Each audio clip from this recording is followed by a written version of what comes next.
Muy bien. Pues muy buenos días a todos y muchas gracias por asistir a este seminario, Roberto Ortega. La plática de hoy está a cargo del doctor Zacarías Malacara. Zacarías Malacara es doctor en óptica por la Universidad de Guanajuato, el Centro de Investigaciones en Óptica cuando estaba incorporado a la Universidad de Guanajuato. Ha trabajado en diversos campos de la instrumentación óptica. Estos comprenden instrumentos astronómicos, el diseño y la caracterización de las lentes oftálmicas, aplicaciones del color y la colorimetría y otros campos. Inició su carrera en el Instituto de Astronomía de la UNAM, posteriormente en el Centro de Instrumentos de la UNAM, donde fue comisionado para apoyar el proyecto de creación del Centro de Investigaciones en Óptica AC. Después formó parte del grupo inicial del Centro de Investigaciones en Óptica y adicionalmente ha participado en proyectos educativos a nivel licenciatura y posgrado en el CIO, en la Universidad Iberoamericana León y en la Universidad de Guanajuato, entre otras. Y sin más preámbulos, pues le doy la palabra al doctor Zacarías Malacara. Muchas gracias. Buenos días, muchas gracias Claudio por la presentación y que me da mucho gusto poder participar en este seminario por muchas razones. Yo recuerdo la fundación del Centro de Instrumentos cuando era estudiante, se funda en la época que yo fui alumno tanto de Sergio Reyes Luján como Héctor Riveros, y pues me dio mucho gusto ver cómo se gestó el Centro de Instrumentos en aquella época.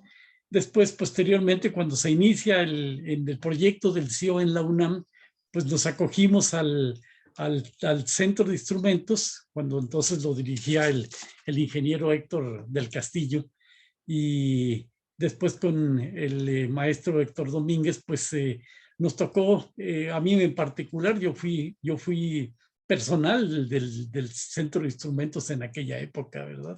Entonces me da mucho gusto y el recordar aquellas épocas cuando tuve un contacto muy cercano con el entonces Centro de Instrumento. Muchísimas gracias y vamos a comenzar con la plática. El título, Curvaturas locales en superficies ópticas y frentes de onda. Un poquito la motivación de esto es la siguiente. En óptica pues manejamos superficies. Quiero recalcar que el tipo de superficies pueden ser de dos tipos. Una superficie física de una lente, de una componente óptica, pero también puede ser la superficie de un frente de onda que está progresando a lo largo de un sistema óptico. Es importante describir tanto una superficie como la otra, y prácticamente a lo largo de esta plática haré muy poca diferencia entre estos dos tipos de superficie, ¿verdad? Igual de la manera en que tenemos que ser propios en el lenguaje y hablar de directores, directoras, pues considero que también las superficies pueden ser de superficies físicas, pero también las superficies de los frentes de onda.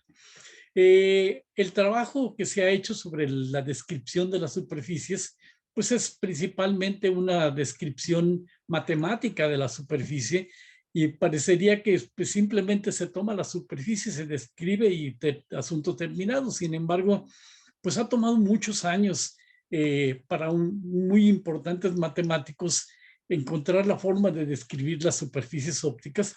En breve haré un recuento muy breve de cómo se ha hecho. Mientras las superficies ópticas fueron superficies esféricas, pues realmente la óptica no presentó mayor complicación. Sin embargo, con la aparición de las superficies esféricas, las superficies que no tienen simetría de revolución y los frentes de onda complejos, las superficies de forma libre, pues se requiere una forma diferente de describirlas, y al mismo tiempo es una necesidad tener una descripción propia de las superficies. Dentro de ello, pues podemos tomar la curvatura local, que sería la curvatura de cada uno de los puntos del frente de onda o de la superficie, y pues la curvatura local usualmente se mide en la córnea, en los frentes de onda, en los sistemas ópticos, y es la descripción más aceptada en, en sistemas visuales. Las superficies ópticas, igual que los frentes de onda, se han descrito por su radio de curvatura. Sin embargo, no es el caso de la óptica oftálmica y la oftalmología. Allí se prefiere utilizar la curvatura y la potencia, que es la potencia óptica, ¿verdad? La potencia óptica de la superficie.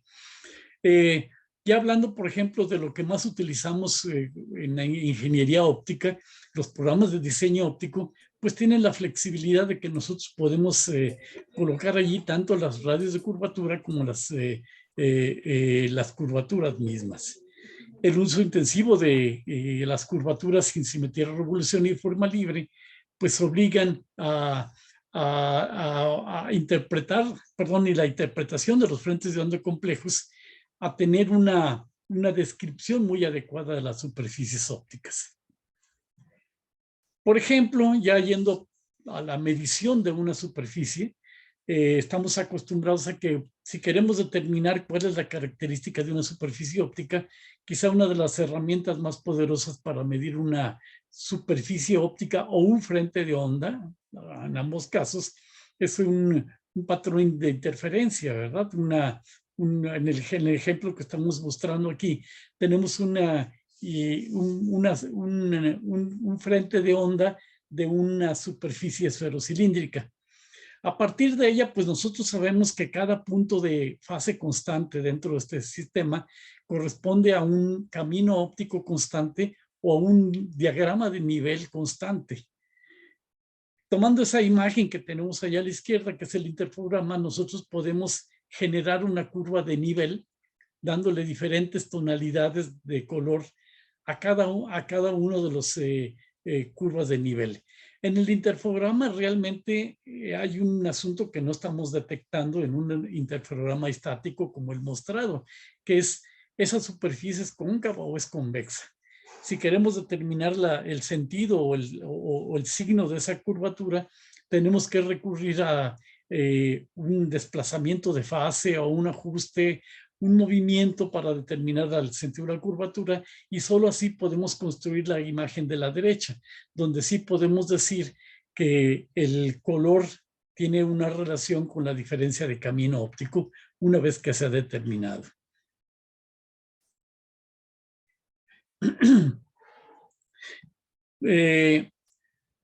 Bueno, ya mencionamos esto, la forma de determinar el signo de la curvatura. Hablando ya de sistemas modernos para la determinación de curvaturas en la córnea, por ejemplo, en óptica oftálmica lo que más se utiliza es la curvatura. Ahí está un mapa a partir de un instrumento de medición, un mapa de las curvaturas. Ahí tenemos indicadas las curvaturas locales. Por eso tenemos una gran cantidad de números. Cada número me está indicando de acuerdo al color cuál es la curvatura en ese punto. Esta imagen que tenemos aquí corresponde a la curvatura sagital de una córnea. Entonces vemos que la gente que trabaja oftalmología está más preocupada por el conocimiento de la curvatura. En este caso, pues vemos que las curvaturas andan alrededor de 6,25 dioptrías. En este caso, tengo entendido que son las dioptrías las que estamos indicando, ¿verdad? Es la potencia dióptrica de la superficie óptica. Para la gente de oftalmología prefieren esta representación más que una curva de nivel. Cuando hablamos de las características de una superficie, podemos describir dos maneras principales de descrita, que será el diagrama de nivel, el topograma, o bien el mapa de curvaturas. Ahí tenemos otros dos ejemplos, a la figura superior. Aquí tenemos un mapa topográfico, un topograma de un topógrafo corneal, indicando el topograma de cada punto dentro de la córnea. Mientras que en la parte inferior lo que tenemos son las potencias dióptricos a curvaturas en un mapa apropiado para una córnea ocular. Bien, el problema que sería, tenemos un problema un poquito fuerte, que sería cómo representar localmente una superficie óptica o un frente de onda tal que permita interpretar adecuadamente la información contenida en ella.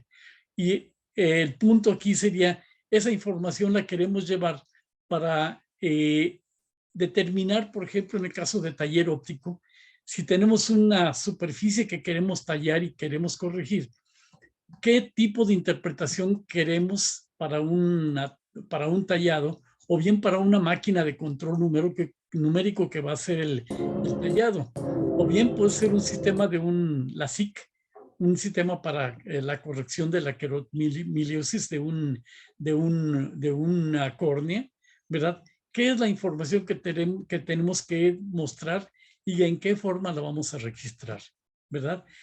Si bien pues se ha definido la curvatura como el recíproco de la radio de curvatura, esta definición es adecuada para elementos con simetría de revolución o incluso especialmente para superficies perfectamente esféricas. Para la mayoría de los sistemas ópticos o especialmente para una córnea totalmente irregular, esta definición no es suficiente.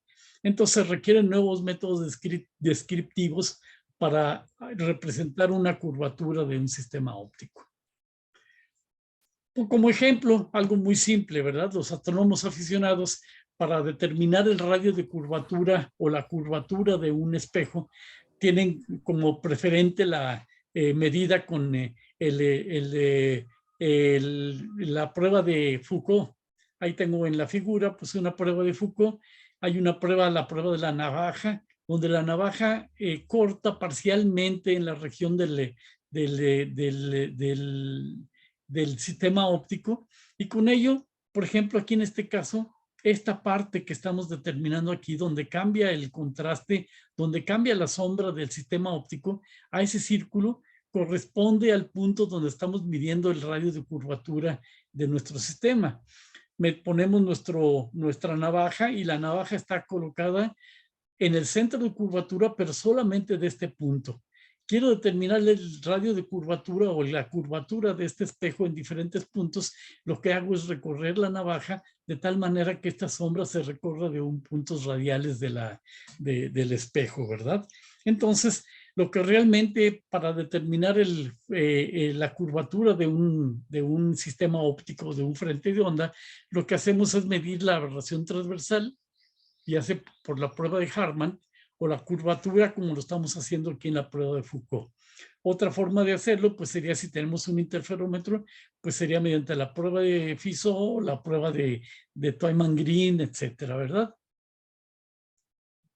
Haciendo un poquito de historia de la prueba, yo me sorprendí de que el tratar de medir de alguna manera objetiva la curvatura, pues tiene antecedentes bastante remotos, ya más recientes, incluso ya sería de la época de Kepler, cuando define la curvatura rápidamente como el recíproco del radio de curvatura. Sin embargo, Newton, ya conociendo pues sus definiciones de las fluxiones, ¿verdad? La definición que hizo de la derivada, pues se interesaba más por medir la curvatura de algo que no tenía una curvatura constante. Y entonces lo que hace Newton es definir la curvatura como la curvatura del círculo, la curvatura del mayor círculo tangente en su lado cóncavo. Posteriormente, Bernoulli, en 1691, expresa la curvatura en forma de diferenciales, una vez que aprende de Newton las diferenciales, ¿verdad? De Newton del alemán, ¿verdad? También. Kessner, en 1758, define la curvatura como la razón de cambio de las pendientes relativas al segmento recorrido. Es decir, lo que él piensa es recorrer una pequeña distancia a lo largo de la superficie de la curva y define la curvatura como el cambio de la pendiente en ese segmento recorrido, que sería la curvatura igual a d alfa en ds, donde alfa son los cambios de pendiente. Poquito tiempo después aparece la segunda forma fundamental de la geometría diferencial, Dentro de la primera y la segunda forma diferencial obtenemos los parámetros de una superficie tal que a partir de ella podemos calcular de forma bastante simple las curvaturas que necesitamos. Poco tiempo después, Leonhard Euler extiende el concepto de curvatura a superficies en 3 dimensiones y genera el famoso teorema de Gregio. Meusnier en 1793 saca el teorema de Meusnier, que está expresado ahí en la parte inferior, para cuando las curvaturas tienen pendiente cero. Bueno, el problema de las curvaturas locales lo tenemos ya definido. Vamos a suponer que tenemos una curvatura en un plano XY y tenemos una función del plano XY que me genera la curvatura que estoy describiendo. Si tenemos esa curva descrita como f de XY, nosotros podemos, entre otras cosas, medir la curvatura a lo largo de una distancia t, a lo largo de un eje t.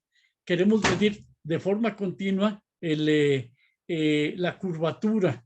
Y entonces para ello, de acuerdo a la primera y la segunda forma, necesitamos conocer en primer lugar la primera derivada y la segunda derivada a lo largo de t, dependientes de unas ciertas coordenadas curvilíneas u, v. El estudio de las superficies curvas en geometría diferencial nos proporciona la primera y la segunda formas fundamentales que son muy importantes para determinarlas. No me voy a meter mucho en la matemática porque las deducciones matemáticas, porque sí ha sido un trabajo bastante intensivo en este tema y sigue a presentar ya más bien resultados a partir de ellos. Y con ayuda de la primera y la segunda forma fundamental, por ejemplo, en coordenadas cartesianas se puede obtener la curvatura a lo largo de un ángulo alfa de la siguiente manera. La primera ecuación que tengo allí. Y eso sería para las derivadas dependiendo de las coordenadas x y y.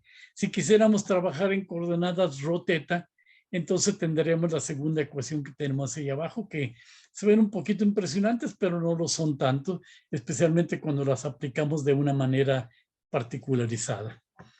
Quizá de esas formas particulares, quizá una muy importante es la que hace Euler en 1777, que define la curvatura local en un punto dardo, P, en un punto P. Vamos a poner una superficie y escogemos sobre la superficie un punto P de la siguiente manera, y estoy hablando exclusivamente de la curvatura local, no es la curvatura sobre toda la superficie, sino la curvatura que podemos determinar en un punto, P. Entonces, en ese punto P tenemos la curvatura definida de acuerdo a esta ecuación que tenemos aquí, ¿verdad? Donde capa 1 es la curvatura máxima en ese lugar, capa 2 es la curvatura mínima, ¿verdad? Y psi, alfa es el ángulo al cual estamos determinando la curvatura y psi es el ángulo al cual se encuentra la curvatura mínima con respecto del eje X, ¿verdad? Entonces, una vez definido, pues tenemos una ecuación bastante simple para la curvatura local, que si la graficamos obtenemos una gráfica como la que tenemos aquí, una función cosenoidal, por supuesto, y donde el primer término que tenemos aquí es un término constante que es la curvatura promedio. Esta es la curvatura promedio y alrededor de la curvatura promedio tenemos la fluctuación entre la curvatura máxima, que esta es la curvatura máxima, y la curvatura mínima. Y resulta pues que esta curvatura pues es algo ya bastante conocido, especialmente cuando tenemos sistemas oftálmicos. En sistemas oftálmicos pues hablamos de una curvatura promedio que sería la curvatura de la esfera y superpuesta a la curvatura de la esfera tenemos la curvatura del cilindro. Entonces tenemos descrito esto en términos de una curvatura esférica más una curvatura del cilindro con una orientación determinada por el eje del cilindro. Esta misma ecuación la podemos derivar en otras expresiones, por ejemplo esta en la cual tenemos la curvatura esférica más una curvatura cilíndrica estrictamente positiva. Entonces tenemos una curvatura base esférica más un cilindro exclusivamente positiva. O la tercera ecuación que tenemos aquí, en la cual en realidad es una curvatura esférica menos la curvatura del cilindro. Y el eje del cilindro pues puede estar cambiando un poco. Añadí al final una curvatura adicional que es expresada de otra manera como dos términos dependientes de la curvatura mayor y la curvatura menor. Si nosotros tomamos esta expresión de la ecuación de Euler, nosotros la podemos representar en un diagrama polar. Y este diagrama polar me genera esta figura que se llama óvalo de Cassini. Este óvalo de Cassini, con una figura un poquito semejante a un cacahuate, pues tiene dos curvaturas, la curvatura mayor en el eje principal, la curvatura menor en el eje medio, y tenemos el ángulo al cual está rotado el eje del cilindro. El eje del cilindro en este caso corresponde a la psi, que es el eje mayor. Nosotros podemos graficar, encontrar las curvaturas. Aquí tenemos una curvatura en el eje X, una curvatura en el eje y una curvatura al ángulo teta cualquiera que tenemos nosotros. Bien, vamos a fijarle el ángulo del cilindro a 0, y entonces podemos jugar un poquito con la relación entre la curvatura mayor y la curvatura menor. Y cuando las dos curvaturas son iguales, pues tenemos una curvatura constante como en una esfera, y ese cociente que tenemos aquí indicado va a ser el cociente 0, ¿verdad? Si empezamos a aumentar K1 con respecto a K2, vamos a ver la evaluación de la figura hasta obtener dos elipsoides, ¿verdad? En un momento dado, cuando los dos elipsoides son pequeños, entonces tenemos solamente dos elipsoides en un punto de contacto. Si aumentamos aún más la relación, empiezan a aparecer estos términos perpendiculares a ellos. Entonces, en esta representación que estamos dando, lo que hemos añadido nosotros es ahora un matiz de color, en el cual el matiz es función del signo de la curvatura. La curvatura K1 y K2 puede ser tanto positiva como negativa. Si es positiva, va a tener un color positivo, que es de verde a azul, pero si el signo es negativo, va a ser de amarillo a rojo, ¿verdad? La ecuación de Euler se puede presentar como lo hicimos en coordenadas polares, pero también en coordenadas cilíndricas, como de hecho ya lo hicimos en el punto inicial. Euler define además dos términos, uno que sería, lo voy a mostrar enseguida, pero muestra lo que es la curvatura promedio y la curvatura de Gauss. La curvatura promedio, definida como el K1 más K2 entre 2, estaría representado aquí como un círculo constante, que es este círculo que tenemos aquí, que corresponde a la función cuando el ángulo es de 45 grados, ¿verdad? A 45 grados este término es la curvatura promedio. Pero también tenemos la curvatura de Gauss, que sería el producto de las dos curvaturas. Entonces, el producto de las dos curvaturas, perdón, corresponde a un rectángulo, que es el rectángulo sombreado que tengo aquí, cuya área es el producto de las dos curvaturas. Entonces, esta sería la curvatura gaussiana.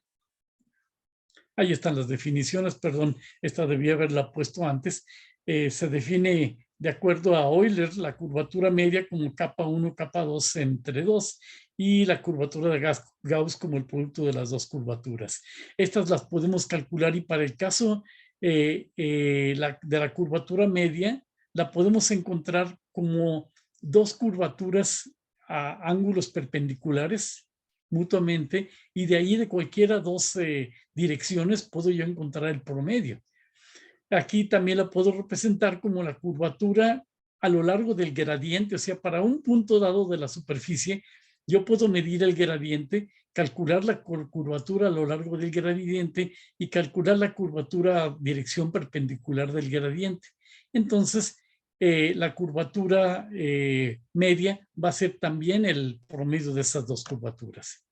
En el caso de una superficie con simetría de revolución, la curvatura media también se puede calcular en coordenadas polares de esta manera. Hemos sacado una buena cantidad de superficies calculadas, pero no quiero aburrirlos con las ecuaciones, con aplicaciones particulares, ¿verdad? Respecto a la curvatura gaussiana que está definida, que sería el producto de las dos curvaturas, la mayor y la menor, hay, vamos a decirlo, 4 casos interesantes. El primero sería cuando las dos curvaturas tienen el mismo signo. En ese caso, no sé si aquí hay algo de esto. Cuando ambas curvaturas tienen el mismo signo, entonces tenemos una superficie elíptica. Es parte de una superficie elíptica, de las cuales una superficie esférica es un caso particular de la superficie elíptica. En el caso, si las dos curvaturas principales son iguales, entonces es una superficie esférica. Si las dos curvaturas principales son de signo diferente, pues entonces tenemos el punto silla o una superficie hiperbólica, que es la que tenemos aquí. Y cuando una de las curvaturas principales es 0, pues tenemos una superficie parabólica como este cilindro que tenemos en la figura media.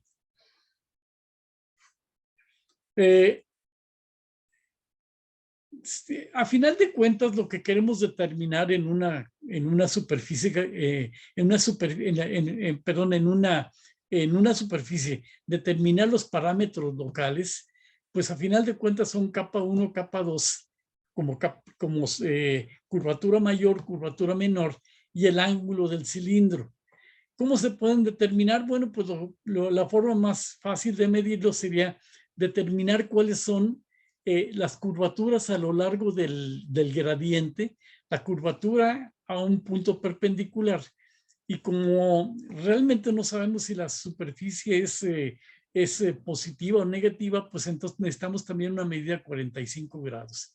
Hacemos la medición a 45 grados, que de acuerdo a la definición de Euler, pues son 3 ecuaciones de este estilo que las podemos trabajar y despejar de ellas, y a partir de esta ecuación que tenemos aquí podemos calcular cuál es el eje del cilindro, podemos determinar cuál es la curvatura mayor y la curvatura menor, a partir de 3 medidas que son las curvaturas a lo largo del gradiente, perpendicular a ello, y a un eje de 45 grados a partir de ellas. Esto pues es muy útil instrumentalmente para cuando hacemos una medida de una lente, de una córnea o de cualquier otra superficie, un frente de onda, ¿verdad? Vamos al caso particular de las superficies ópticas. En el caso de las superficies ópticas, tradicionalmente se ha definido la ecuación de Schwarzschild para describir una superficie óptica con simetría de revolución. Ahí la tenemos. Esta ecuación tiene 2 términos. Un primer término que es, tenemos aquí una K. La K es la constante de conicidad. Entonces esta ecuación es una ecuación que me describe una superficie cónica con simetría de revolución, donde cuando K es mayor que 0, estamos describiendo un esferoide oblato. Cuando K es igual a 0, estamos describiendo una esfera. Cuando K está entre -1 y 0, estamos describiendo un esferoide prolato. Cuando K es -1, estamos describiendo un paraboloide. Y mientras que cuando K es menor que -1, pues estamos en un hiperboloide, ¿verdad? El segundo término que aparece aquí es una sumatoria de 4 términos, solamente 4 términos para no añadir demasiados términos. Es los términos de deformación. Es un polinomio de par y podemos añadirlos para ajustar a un polinomio, ¿verdad? Si nosotros tomamos esa ecuación y la trabajamos, la hemos trabajado con ayuda de las expresiones que habíamos obtenido, pues podemos obtener ahora cuál sería la curvatura sagital. Bueno, aquí hay un asunto. Si tenemos un punto en la superficie con simetría de revolución. Esta es una superficie con simetría de revolución. Y hay un punto P ubicado aquí, donde queremos determinar la curvatura tangencial o la curvatura sagital. Resulta que aquí hay un poquito de confusión porque dependiendo de quién esté trabajando estos términos, para algunas personas le llaman esto curvatura sagital, pero a otros le llaman curvatura azimutal o curvatura radial. Respecto a la curvatura tangencial, algunos le llaman curvatura radial o curvatura instantánea. A mí me sorprende el nombre de curvatura instantánea porque pues instantáneo siempre le damos una connotación temporal y aquí no hay nada temporal. Sin embargo, pues diferentes disciplinas, especialmente en la oftalmología, toman este término, ¿verdad? Bueno, entonces, si tenemos un punto P en una superficie con simetría circular y determinaron las coordenadas de ese punto P en términos de ρ y teta, pues entonces podemos medir esas curvaturas y para determinarlo utilizamos la ecuación de Schwarzschild, pues llegamos a este término que tenemos aquí. La curvatura sagital es igual a la curvatura principal, la curvatura base, digamos, ¿verdad? Entre 1 menos k, la constante de conocidad, la curvatura al cuadrado, s al cuadrado, que serían las coordenadas. Perdón, aquí debe haber sido ρ, disculpen la notación, raíz cuadrada de ello. Y para la curvatura tangencial, pues una ecuación similar, nada más que es a la 3 medios, ¿verdad?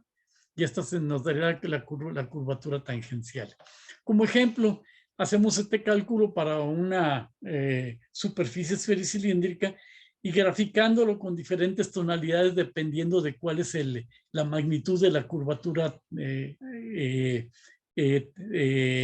la curvatura tangencial o sagital, llegamos a estas dos gráficas. El problema es que tenemos que construir dos gráficas y tenemos que interpretarlas por separado. Y eso hace un poquito complicado este negocio, ¿verdad?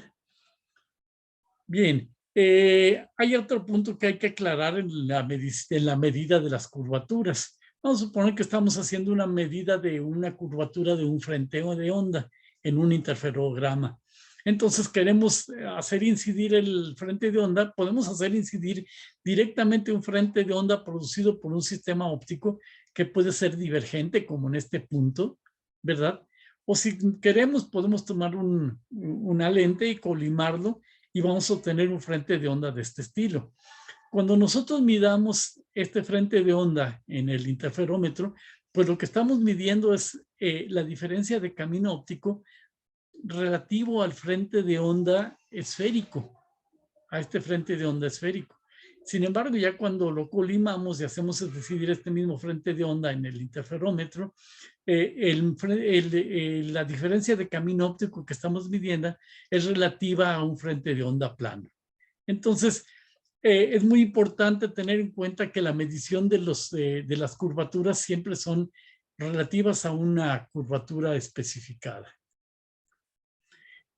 Le mencionaba que en el caso de la óptica oftálmica, este es un resultado de un esferómetro, perdón, de un topógrafo corneal, el cual nos puede reportar la curvatura o la potencia dióptrica de una córnea, dándonos tanto las curvaturas sagitales como tangenciales. Entonces, pues realmente tener dos esquemas con dos formas de curvatura puede ser un poquito complicado interpretarlo, ¿verdad? Por esa razón, viene la propuesta a la que estamos haciendo, que sería cómo representar en un mapa las curvaturas, tanto las curvaturas sagitales como las tangenciales. Bueno, la propuesta es tomar la pupila del sistema óptico y dividirla en celdas. Y sobre esa celda vamos a medir las curvaturas locales. Entonces, cada representación de este oval de Cassini lo vamos a colocar en el centro de la curvatura donde estamos midiendo las curvaturas locales. Y con eso esperamos que midiendo o bien observando estas diagramas de Cassini sobre la pupila, podemos tener una interpretación más fácil de las curvaturas locales. Algunos ejemplos. Por ejemplo, aquí tenemos un frente de onda representado en un topograma, una curva de nivel. Y a la derecha tenemos la representación de acuerdo a nuestra propuesta. Aquí vemos en cada punto de la celda, estamos representando los diagramas de Cassini, y en este caso sería una aberración de esfericidad. Vemos en el caso de la aberración de esfericidad cómo se verían los ovales de Cassini para diferentes puntos de la pupila. En el caso de una coma a lo largo del eje Y, pues se verían los ovales de Cassini de esta manera. Estamos haciendo la diferencia de camino óptico cero en el centro de la pupila. Por esa razón allí no aparecen los ovales de Cassini. Lo podemos hacer para, por ejemplo, otro caso particular. Tenemos un frente de onda correspondiente a una combinación de astigmatismo y de foco, y observamos este diagrama. Si nosotros enfocamos y removemos el de foco y tomamos solamente el astigmatismo, entonces nuestro diagrama se comporta de esta manera. Y finalmente, para un frente de onda con coma, obtenemos este diagrama. Siguiendo con las representaciones, otra vez una esfera desenfocada, que ahora tenemos 3 representaciones. Tenemos un caso de una esfera desenfocada, representada en un interferograma de un interferómetro tal vez de Twyman Green. Tenemos una curva de nivel para una esfera desenfocada y la misma representación, pero ahora en el diagrama propuesto de los ovales de Cassini. Si tenemos una esfera esferocilíndrica, una superficie esferocilíndrica, en el caso del interferograma observamos en el caso de las curvas de nivel, un punto silla, ¿verdad? Esperamos un punto silla aquí. Y para el caso propuesto de los ovales de Cassini tenemos esta representación. Vamos a añadir un poquito de complejidad. Tenemos la superficie tórica, ¿verdad? Un punto silla, muy simétrico, por esa razón se ve muy bien aquí en el interferograma, pero acá se ve también bastante bien en la forma de los ovales de Cassini. Son muy pequeños los ovales, espero que los puedan notar la diferencia en cada caso ustedes. Para el caso de la aberración de esfericidad, pues un interferograma se vería así. Para el caso de las curvas de nivel, lo veríamos de esta manera, y para el caso de las representaciones de los ovales de Cassini se verían de esta manera. En el caso de la coma, pues tenemos esta representación, y así sucesivamente. Bien, el otro punto es, bueno, ¿cómo vamos a relacionar esto con las medidas? O sea, porque al final de cuentas esto implica que ya se hizo una medida con algún instrumento. Y pues un instrumento bastante favorecido serían los interferogramas, que si lo que queremos medir es la curvatura, pues tenemos estas ecuaciones que no me relacionan la derivada del frente de onda con respecto a las coordenadas, y la aberración transversal, que es a final de cuentas lo que algunas veces es lo que estamos midiendo, ¿verdad? Y aquí tenemos el radio de curvatura o curvatura, si ustedes lo toman el recíproco, y podemos con ayuda de estas ecuaciones determinar la curvatura local a cada punto del interferograma. Otra alternativa que ya mencionamos, la prueba de Foucault. Tomamos la prueba de Foucault y medimos allí la aberración transversal, que con ayuda de las ecuaciones antes mencionadas podemos calcular fácilmente la curvatura. Claro, tenemos que determinar la curvatura en diferentes direcciones, entonces aquí la navaja nos ayuda a calcular la curvatura en una dirección, pero utilizando una prueba de la pirámide, es la prueba de Foucault con 4 navajas, y eso nos ayudará a obtener una medida más rápida de las curvaturas. En el caso de la prueba de Ronchi, que es un caso particular de una versión extendida de la prueba de Foucault, pues podemos también determinar fácilmente las curvaturas. En el caso de la interferometría de desplazamiento lateral, pues que es un caso también similar a la prueba de Ronchi, pero aquí estamos midiendo la curva, la variación del frente de onda, no el frente de onda en sí mismo, ¿verdad? Hay que tomar en cuenta eso en este caso. También la prueba de, esto es muy importante, la prueba de Ronchi inversa. Es decir, nosotros podemos partir de una fuente de luz hecha con tiras de color y con ello formar la imagen y determinar a partir de la imagen de líneas rectas, determinar cuáles son las aberraciones transversales. La prueba de Harman, que es bastante favorecida por los astrónomos, donde medimos la aberración transversal, podemos determinar la curvatura local de manera casi inmediata. O la prueba de Harman inversa, ¿verdad? Que es bastante utilizada en topografía corneal. Tenemos un conjunto de fuentes de iluminación, una superficie curva, formando la imagen y a partir de la imagen de ese patrón regular, determinar la aberración transversal. Tal como se hace, por ejemplo, en algunos sistemas donde se colocan una serie de fuentes de luz a lo largo de una fuente parabólica o elipsoidal y formar la imagen real en un plano aquí, que ya sea un arreglo perfectamente perpendicular. Medimos la aberración transversal y tenemos la aberración transversal en cada punto de la córnea, ¿verdad? La prueba de Harman-Shack, que es a final de cuentas la más comúnmente utilizada y que a final de cuentas también es una forma de hacer la medición. En el caso de la prueba de Harman-Shack, pues hay que medir la refracción en el ojo y hay que hacerlo en eje. Por esa razón hay que utilizar un sistema óptico adecuado como el indicado aquí. Paso a las conclusiones. En el caso de las superficies complejas sin simetría de revolución, la representación de un mapa de curvaturas puede ser una tarea difícil, lo que lleva a una interpretación complicada, que es la forma en que lo están reportando prácticamente todos los topógrafos corneales en la actualidad. En lo que estamos desarrollando, se propone una nueva representación gráfica para hacer de manera más simple la interpretación.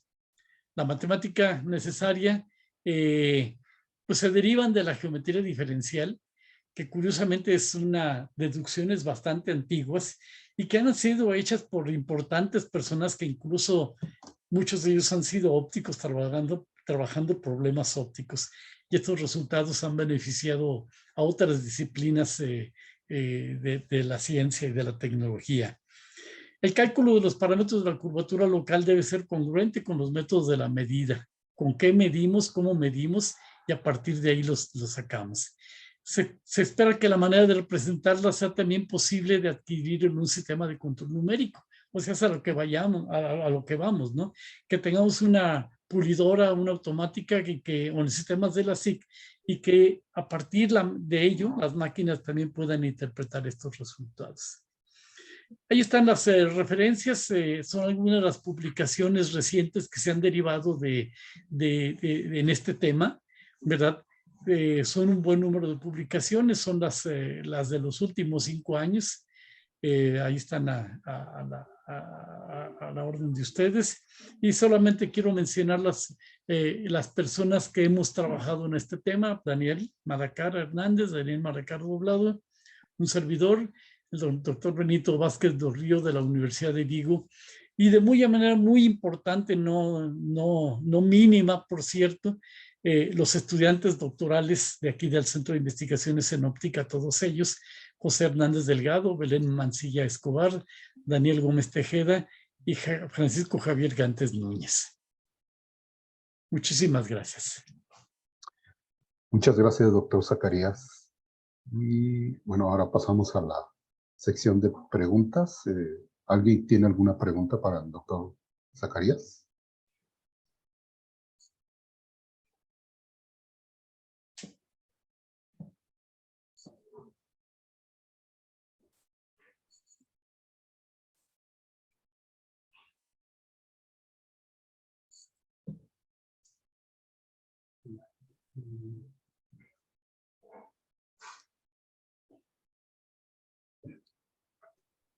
A la doctora Isuel, ¿sí?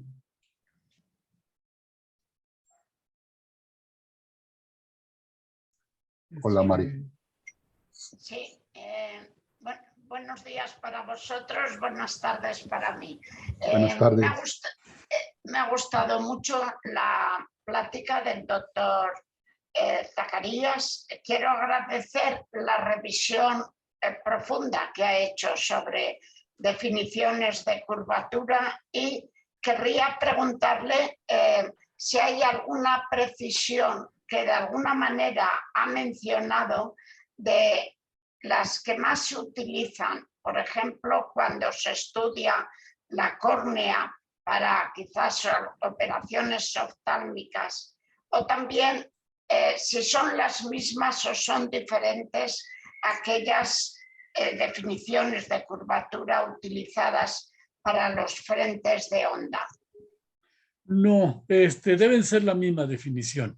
Yo espero que sea la misma definición y quizá por eso he hecho un poco de énfasis en que la descripción que hemos hecho sean indistintamente para frentes de onda que para superficies ópticas físicas.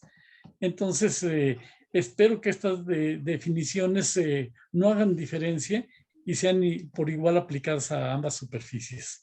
Quiero mencionar que en la ecuación para las superficies ópticas, la ecuación de Schwarzschild, ahí están los dos términos, el término de conicidad, está el término del polinomio adicional. Hay quienes colocan un tercer término que serían los polinomios de Zernike. Tal vez pueda ser interesante poder utilizar esas expresiones de manera indistinta.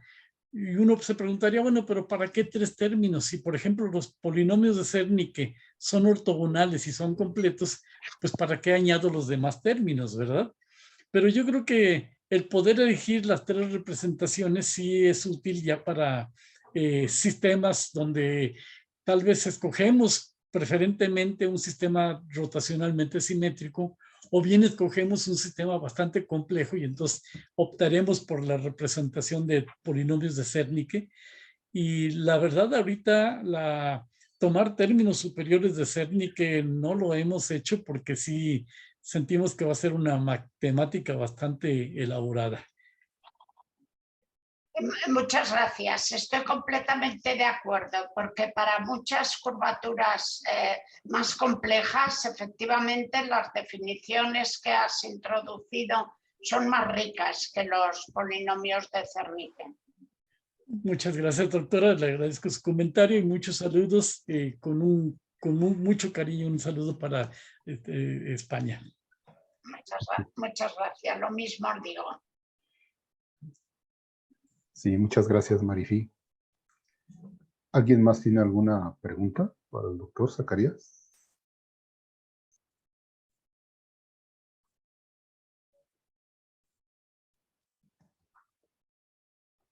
Bueno, Claudio.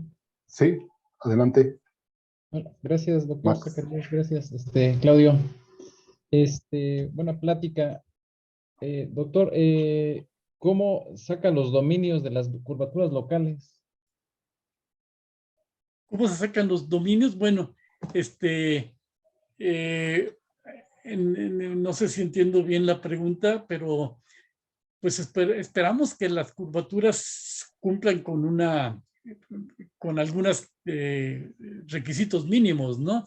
En primer lugar, hablé aquí de una superficie f de xy. Sin embargo, me quedé pensando, y no siempre es requisito que sea f de xy, ¿verdad? Es que sea una función univalente, ¿verdad? Podemos hablar de una superficie cerrada, por ejemplo, no una superficie abierta, sino una superficie cerrada como sería de una esfera. Igual funcionaría siempre y cuando tomemos el centro de la esfera como punto de referencia, ¿no? De tal manera que no tengamos valores dobles. No esperamos también discontinuidades, esperamos una superficie más o menos bien comportada y esperamos que no se disparen los valores demasiado, ¿no?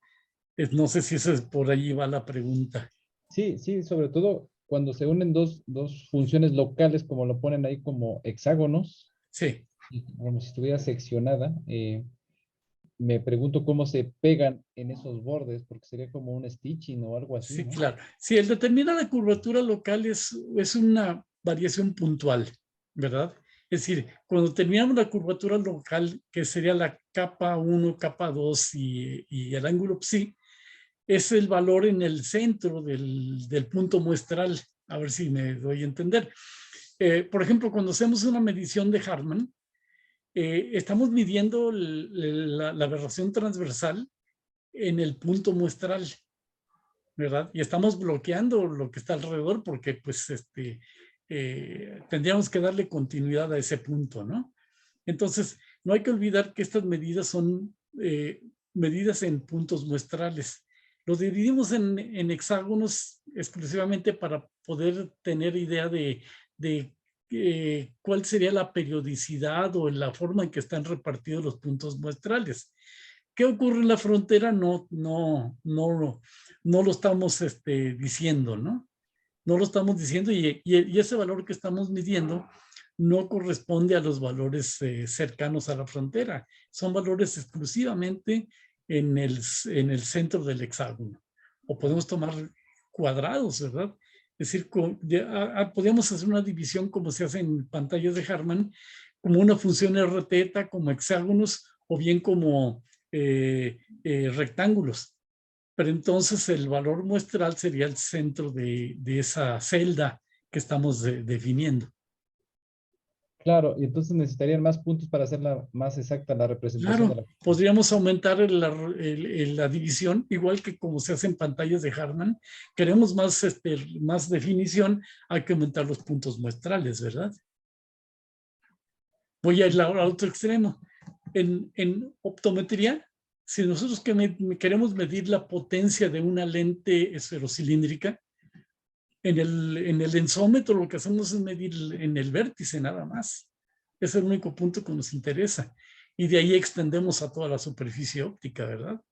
Entonces, los esferómetros digitales que se venden comercialmente, lo que hacen es miden, pero solamente en el centro, en el vértice de la lente, y de ahí sacan ¿cómo se llama? La potencia esférica, la potencia cilíndrica y el eje del cilindro, ¿verdad? Y es lo único que le interesa a un optometrista. Claro, ya hay lentes progresivas. Entonces sería bueno conocer cuál es la potencia en uno y otro eje y con qué precisión. Ahí ya vienen los problemas interesantes, ¿no? ¿Cómo podemos medir, cómo representaríamos una lente progresiva? La curvatura de una lente progresiva, porque a final de cuentas, en el caso de las lentes oftálmicas, lo que se reporta son la curvatura, no el radio de curvatura ni la distancia focal. Entonces, ¿cómo representaríamos la curvatura para una lente progresiva en un mapa donde se pudiera ver tanto la curvatura sagital como la curvatura tangencial? Sí, gracias. Gracias. Sí, gracias, Max. ¿Alguien más tiene alguna pregunta?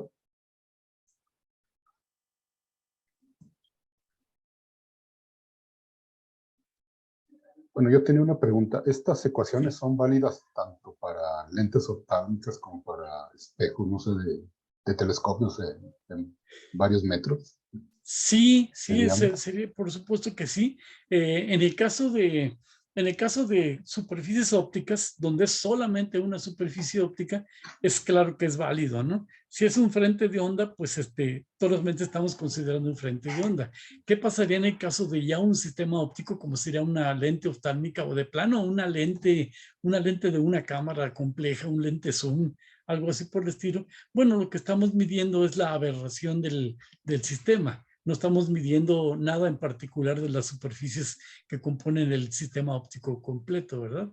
Aquí sería, ¿cuáles serán las aberraciones generadas por el sistema óptico dado un frente de onda medido en el sistema óptico, ¿verdad? Uh-huh.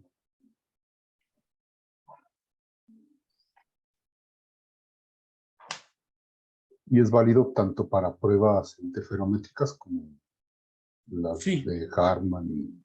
Sí, claro que sí, claro que sí. Con sus restricciones, ¿verdad? Si bien una prueba interferométrica medida y en la cual podemos medir la fase del interferograma, pues podemos llevar la resolución así bastante adelante, ¿verdad? Si podemos medir un décimo de longitudes de onda, pues podemos a voluntad llevar bastante lejos la resolución, mientras que si esto proviene de una pantalla de Harman con pocos agujeros, pues es poco lo que podremos decir en general de la superficie. Y si lo que tenemos es un lensómetro con un solo punto muestral, pues solamente será lo que digamos a lo largo del vértice de la lente.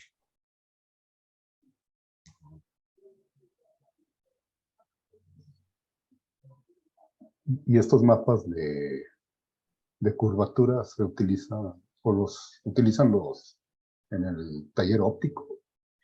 Es lo que esperamos. Ahorita en la propuesta que estamos haciendo todavía no se utilizan en taller óptico, pero esperamos que se empiecen a utilizar. De hecho, yo siento todavía que podemos perfeccionar la representación para hacerla un poquito más simple de interpretar, ¿verdad? Pero ahorita lo que se entrega en un taller óptico principalmente son los diagramas de nivel, ¿verdad? Sí. Curvas de nivel que entonces el maestro tallador con su experiencia va a tener que interpretar esos diagramas de nivel con lo que él tiene en su herramienta de tallado, ¿verdad? Que no es lo mismo, ¿verdad? Entonces va a tener que hacer ahí una interpretación que normalmente ellos saben interpretarlo muy bien, ¿verdad? En el caso de córneas, pues ahí tenemos que también ver dependiendo para qué estamos utilizando nuestra representación de las curvas, ¿no? Por lo mismo, comentario, yo siento que si tenemos un topógrafo corneal que nos entrega los dos mapas de curvatura sagital y curvatura tangencial, tienen poco uso práctico, justamente por lo complejo de su interpretación.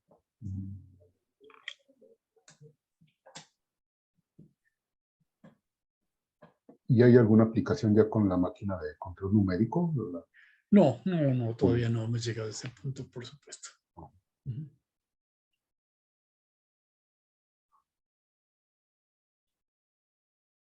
No sé, ¿alguna otra pregunta para el doctor Zacarías?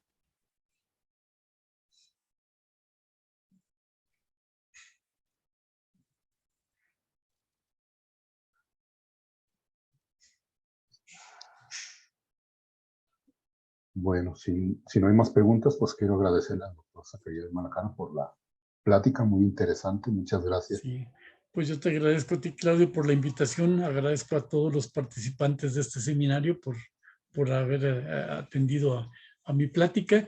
Y un saludo a todos, un saludo muy afectuoso al ICAT por su nueva configuración. Y pues muchas gracias. Muchas gracias, Zacarías. Gracias. Y próximamente, pues te envío la constancia de participación. ¿Cómo no, Claudio? Muchísimas gracias. Bueno, pues muchas gracias a todos. Gracias. Muchas gracias. Buen día. Buen Nos día. vemos. Bye. Gracias, hasta luego, buen día. Hasta luego. Buenos días, buenos días. Bien. Buenas. Pues muy bien. Voy a detener la grabación.